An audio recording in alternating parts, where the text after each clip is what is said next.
Okay, this shouldn't take any more than just a few minutes, but left off talking about Japan's pivot from kind of being or willing to interact to a certain extent with outsiders, specifically Europeans, to now, after Tokugawa Ieyasu's death, um, a reversal of those kinds of interactive policies. There was a great attention being paid to internal affairs here in the years following Iesu's death, and consolidating control after the loss of the first shogun under the Tokugawa era. And we see in the years following and the decades following kind of contact being lost with the West or outright abandoned. To give you some examples here, in 1623, English merchants began to leave. Then that following year, Spanish merchants were forced out. In 1636, the Japanese forbade the construction of ocean going vessels, very parallel to what China had begun to implement following the expeditions of Zheng He in the 1430s. Again, China, Japan here is kind of following a similar path. And 2 years after that, in 1638, the Portuguese were also forced out. Now, just 2 years after that, in 1640, the Portuguese would try to come back, but when they did so, they were executed. So there wasn't much kind of leeway. There wasn't much tolerance, for any type of infringement coming um, from Europe with regard to trying to force open relations with Japan. Interestingly, only the Dutch were allowed to stay.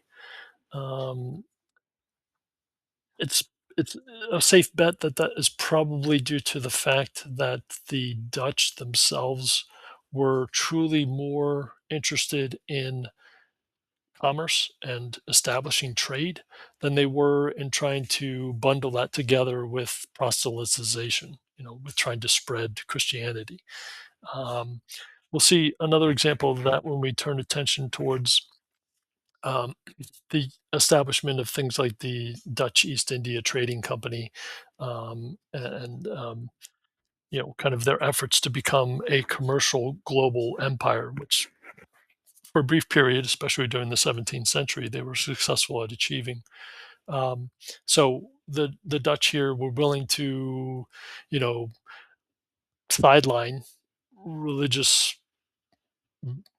dogma in an effort to achieve, commercial access or maintain commercial access and exploit the wealth that came about as a result of it.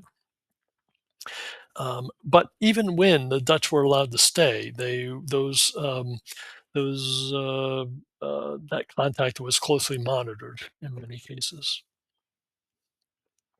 If anybody's a fan of historical fiction, or I think there was a on FX or something. There was a made for TV series, an updating of a made for TV series called Shogun. This is based on the writings on a book by James Clavell, I think, talking about a Westerner who was shipwrecked in Japan, and had to make his way with abiding by and becoming accustomed to Japanese politics and culture and society and such.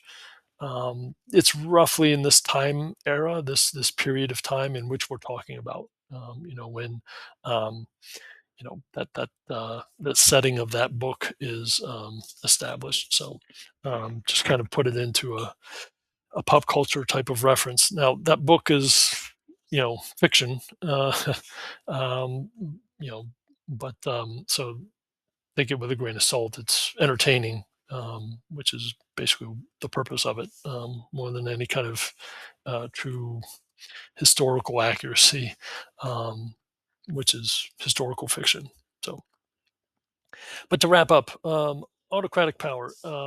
You can see here the kind of tendencies, the orientations and expressions of it, specifically with regard to the Russian Chinese and Japanese Tokugawa Japanese experiences. Um, in Russia, of course, you have this implementation of serfdom, this very rigid feudal-like tiered system, very emblematic of autocracy, very rigid, very kind of obviously top down, centralized, um, obedient type of culture.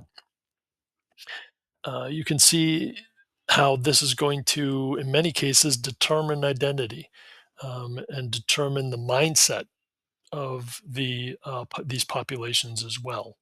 That there isn't a whole lot of room for independent thought, or kind of I should say, the expression of independent thought. And this is something that we even continue to grapple with in today's society worldwide. In China, it's much the same thing. This pivot from the Ming to the Qing dynasty was violent, to be sure, but there is this element of receptivity as Manchus began to look to maintain the governing infrastructure and just begin to populate it with Manchu rather than Han um, oriented or ethnic groups. Uh, it's also interesting to note the cultural characteristics that are coming to the forefront of the experiences in this chronology. We see that with the kind of cultural identity crisis with Russia that I mentioned earlier, whether to pivot east or west. We see that with regard to the Qing dynasty itself, things like the um, enforcement of uh, physical appearance, whether that's foot binding in the case of women, or the use of the top knot and the queue for men.